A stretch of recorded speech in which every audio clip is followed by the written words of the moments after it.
بسم اللہ الرحمن الرحیم۔ حضرت حسن کو زہر دلانے کے بعد کیا یزید نے ان کی بیوی سے نکاح کیا تھا؟ حضور صلی اللہ علیہ وسلم کا نکاح آپ کے نبی بننے سے پہلے 25 سال کی عمر میں حضرت خدیجہ رضی اللہ تعالی عنہا سے ہوا تھا کہ جن سے 4 بیٹیاں اور 3 لڑکے پیدا ہوئے، لیکن آپ کے لڑکوں میں کوئی بھی زندہ نہ بچتا۔ پیدائش کے کچھ ہی دنوں کے بعد ان سب کی وفات ہو گئی، اس لیے آپ کی صرف لڑکیاں ہی لڑکیاں تھیں۔ نبوت کے 8ویں سال حضور صلی اللہ علیہ وسلم کی باندی حضرت ماریہ قبطیہ کے بطن سے آپ کی 8ویں اولاد پیدا ہوئی کہ جن کا نام حضرت ابراہیم رکھا گیا۔ آپ صلی اللہ علیہ وسلم کو اپنے اس لڑکے سے بہت زیادہ محبت تھی، کیونکہ لڑکوں میں آپ کی یہ پہلی اولاد تھی جو کئی سالوں تک زندہ رہیں۔ لیکن اللہ کی مرضی کی حضور صلی اللہ علیہ وسلم کے یہ لڑکے حضرت ابراہیم بھی زیادہ دن زندہ نہ رہ سکے۔ آخر کچھ ہی سالوں بعد ان کی بھی وفات ہو گئی۔ بیٹے ابراہیم کی وفات پر حضور صلی اللہ علیہ وسلم کو اتنا بڑا صدمہ لگا کہ صحابہ اکرام بیان کرتے ہیں کہ اللہ کے رسول صلی اللہ علیہ وسلم نے اپنے بیٹے ابراہیم کو قبر میں دفن کرتے ہوئے کہا کہ اے میرے بچے ابراہیم، آج میرا دل بہت غمگین ہے اور میری آنکھوں میں آنسو بھرے ہوئے ہیں، لیکن میں صبر کروں گا اور اپنی زبان سے وہی بات کہوں گا جو میرے اللہ نے فرمایا ہے۔ جب حضور صلی اللہ علیہ وسلم کے بیٹوں میں سبھی کی وفات ہو گئی تو مکہ کے کافروں میں سے ایک نے کہا کہ اے محمد، اب تو تم بالکل بے نسل بن کر رہ جاؤ گے، کیونکہ تمہارا کوئی بھی لڑکا زندہ نہیں بچتا، تو اس کا صاف مطلب ہے کہ تمہاری وفات کے بعد تمہارا نام لینے والا بھی کوئی نہیں بچے گا۔ دشمنوں کی طرف سے ایسی باتیں سن کر حضور صلی اللہ علیہ وسلم کے دل پر بہت بڑا صدمہ لگا اور آپ غمگین ہو کر بیٹھ گئے۔ لیکن اسی وقت حضرت جبرائیل علیہ السلام اللہ کی طرف سے وحی لے کر آئے اور کہنے لگے کہ اے اللہ کے رسول، اللہ تعالیٰ سورہ کوثر نازل کرتے ہوئے فرماتے ہیں کہ اے میرے پیارے نبی، یہ کافر لوگ آپ کو بے نسل کہتے ہیں، تو انہیں جا کر بتا دو کہ آپ کا دشمن خود ہی بے نسل ہو کر رہ جائے گا۔ اور آخر یہی ہوا کہ 15 رجب سن 3 ہجری میں مدینہ منورہ کے اندر حضرت فاطمہ رضی اللہ تعالی عنہا کے بیٹے حضرت حسن سورہ کوثر کی ان آیتوں کی تفسیر بن کر دنیا میں تشریف لائے، اور پھر حضرت حسن رضی اللہ تعالی عنہ سے اللہ نے حضور صلی اللہ علیہ وسلم کی ایسی نسل چلائی کہ آج بھی آپ کو جگہ جگہ سادات لوگ نظر آئیں گے کہ جو حضرت حسن کے رشتے سے حضور صلی اللہ علیہ وسلم کی ہی اولاد ہیں۔ حضرت حسن رضی اللہ تعالی عنہ کی پیدائش نے پیارے رسول کے دامن سے بے نسل ہونے کا دھبا پاک کر دیا اور کافروں سے کہہ دیا کہ اے کافروں، تم اپنی آنکھیں کھول کر دیکھ لو کہ اب میں دنیا میں آ گیا ہوں، میرے نانا کی نسل مجھ سے ایسی چلے گی کہ قیامت تک کوئی میری نسل کو مٹا نہیں سکتا۔ حضرت حسن رضی اللہ تعالی عنہ کی پیدائش سے پہلے حضور صلی اللہ علیہ وسلم کی چچی جان حضرت ام فضل نے خواب دیکھا کہ آپ صلی اللہ علیہ وسلم کے جسم کا ایک حصہ میرے گھر میں ہے، تو یہ خواب دیکھ کر وہ بڑا حیران ہوئی اور صبح جلدی سے حضور صلی اللہ علیہ وسلم کی خدمت میں حاضر ہو کر کہنے لگی کہ اے اللہ کے رسول، میں نے آج رات ایسا خواب دیکھا۔ تو حضور صلی اللہ علیہ وسلم نے انہیں تعبیر بتاتے ہوئے فرمایا کہ اے میری چچی جان، جلد ہی میری بیٹی فاطمہ کے گھر ایک بچہ پیدا ہوگا کہ جس کی پرورش آپ خود اپنے گھر میں رہ کر فرمائیں گی۔ حضرت حسن رضی اللہ تعالی عنہ کی پیدائش پر حضور صلی اللہ علیہ وسلم اتنا زیادہ خوش ہوئے کہ جلدی سے بیٹی کے گھر آ کر اپنے ناتی کو گود لے لیا۔ گھر والوں نے حضرت حسن کا نام حمزہ یا حرب رکھا تھا، لیکن حضور صلی اللہ علیہ وسلم نے اپنے اس ناتی کا نام بدل کر حضرت موسیٰ علیہ السلام کے بڑے بھائی حضرت ہارون کے بیٹے کے نام سے ملتا جلتا رکھا،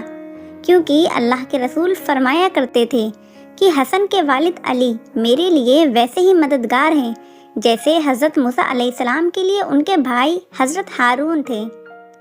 حضرت حسن رضی اللہ تعالیٰ عنہ نے 7 سال اپنے نانا کے زیر سائے گزارے، اس لیے آپ کے اوپر حضور صلی اللہ علیہ وسلم کی ہزاروں عادتوں کا اثر تھا، کہ جن میں سب سے مشہور عادت سخاوت تھی۔ حضرت حسن رضی اللہ تعالیٰ عنہ اتنی زیادہ سخاوت اور غریبوں کی مدد کرتے کہ ہر دیکھنے والا حیران رہ جاتا۔ حضور صلی اللہ علیہ وسلم کی وفات کے بعد جب حضرت حسن رضی اللہ تعالیٰ عنہ جوانی کی عمر کو پہنچے تو ایک بار وہ راستے سے کہیں جا رہے تھے کہ اچانک انہیں ایک غلام نظر آیا۔ اس غلام کے ہاتھ میں ایک روٹی تھی۔ وہ روٹی کا ایک ٹکڑا خود کھاتا اور دوسرا ٹکڑا سامنے بیٹھے کتے کو کھلا دیتا۔ یہ دیکھ حضرت حسن رضی اللہ تعالیٰ عنہ کو بہت زیادہ حیرانی ہوئی اور اس غلام سے پوچھنے لگے کہ تو ایسا کیوں کر رہا ہے؟ تو اس غلام نے جواب دیا کہ اے امام عالی مقام، مجھے اس کتے کے سامنے بیٹھ کر اکیلے روٹی کھاتے شرم آتی ہے، اس لیے میں روٹی کا ایک ٹکڑا خود کھاتا ہوں اور دوسرا اس کتے کو کھلا دیتا ہوں۔ یہ سنتے ہی حضرت حسن رضی اللہ تعالیٰ عنہ نے کہا کہ اے غلام، تو اسی جگہ بیٹھے رہنا، میں ابھی واپس آتا ہوں۔ اتنا کہہ کر حضرت حسن رضی اللہ تعالیٰ عنہ اس غلام کے مالک کے پاس پہنچے اور غلام کے ساتھ اس باغ کو بھی خرید لیا کہ جس میں وہ غلام کام کیا کرتا تھا، اور پھر جلدی سے واپس آ کر اس غلام سے کہنے لگے کہ اے غلام، میں نے تیرے ساتھ اس باغ کو بھی خرید لیا ہے، اس لیے آج سے میں تیرا مالک ہوں۔ یہ سنتے ہی اس غلام نے سر جھکا کر کہا کہ آپ کا جو بھی حکم ہوگا میں اس کی تعمیل کروں گا۔ تو حضرت حسن رضی اللہ تعالیٰ عنہ نے فرمایا کہ اے غلام، جا، آج سے میں نے تجھے اللہ کے لیے آزاد کر دیا اور یہ باغ بھی میں تمہارے نام کرتا ہوں۔ حضرت حسن رضی اللہ تعالیٰ عنہ کی انہی سب پاکیزہ عادتوں کی وجہ سے سارے مدینہ والے آپ سے بہت محبت کرتے تھے، لیکن بنو امیہ کے لوگ حکومت کے نشے میں آ کر اہل بیت سے نفرت کرنے لگے۔ اس لیے یزید نے سازش کر کے حضرت حسن رضی اللہ تعالیٰ عنہ کی بیوی جادہ سے کہا کہ اگر تم اپنے شوہر حضرت حسن کو زہر دے کر ختم کر دو گی تو میں خود تم سے شادی کر لوں گا اور پھر تم محل کی رانی بن کر رہو گی۔ لالچ میں آ کر بیوی نے ایسا ہی کیا اور اس گھڑے میں زہر ملا دیا کہ جس سے حضرت حسن رضی اللہ تعالیٰ عنہ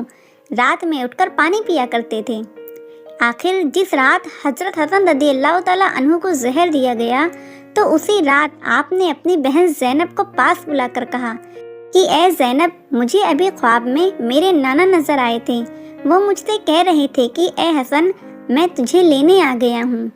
یہ سن کر حضرت زینب رضی اللہ تعالیٰ عنہ بہت زیادہ رونے لگی اور پھر حضرت حسن رضی اللہ تعالیٰ عنہ نے کہا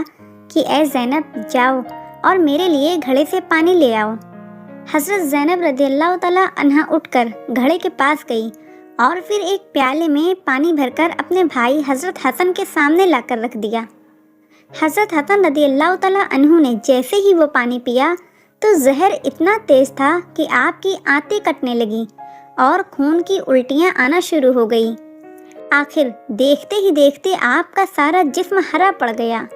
اور پھر 3 دنوں کے بعد آپ کی وفات ہو گئی۔ وفات کے بعد بنو امیہ والے حضرت حسن رضی اللہ تعالیٰ عنہ کے جنازے کے سامنے تلوار لے کر کھڑے ہو گئے اور کہنے لگے کہ ہم حسن کو نبی کے بغل میں دفن نہیں ہونے دیں گے۔ قریب تھا کہ بنو امیہ اور مدینہ والوں کے بیچ ایک جنگ چھڑ جاتی، لیکن حضرت ابو ہریرہ رضی اللہ تعالیٰ عنہ نے آ کر اس معاملے کو رفع دفع کیا اور شام ہوتے ہوتے حضرت حسن رضی اللہ تعالیٰ عنہ کو ان کی امی کے بغل میں جنت البقیع کے اندر دفن کر دیا۔ حضرت حسن رضی اللہ تعالیٰ عنہ کی وفات کے بعد ان کی بیوی جادہ یزید کے دربار میں گئی اور کہنے لگی کہ اب آپ اپنے وعدے کے مطابق مجھ سے شادی کر لیں، لیکن یزید نے اپنے ایک وزیر کو پاس بلا کر کہا کہ جاؤ اور خزانے سے 1,00,000 درہم لے آؤ۔ یزید کے حکم پر جلدی سے وہ وزیر خزانے سے 1,00,000 درہم لے آیا تو یزید نے وہ درہم اپنے ہاتھ میں لیتے ہوئے جادہ کی طرف بڑھا دیے اور کہنے لگا کہ اے جادہ، یہ 1,00,000 درہم تمہیں تمہارے کام کے بدلے میں انعام کے طور پر دیے جاتے ہیں، یہ پیسے لے لو اور مدینہ واپس چلی جاؤ۔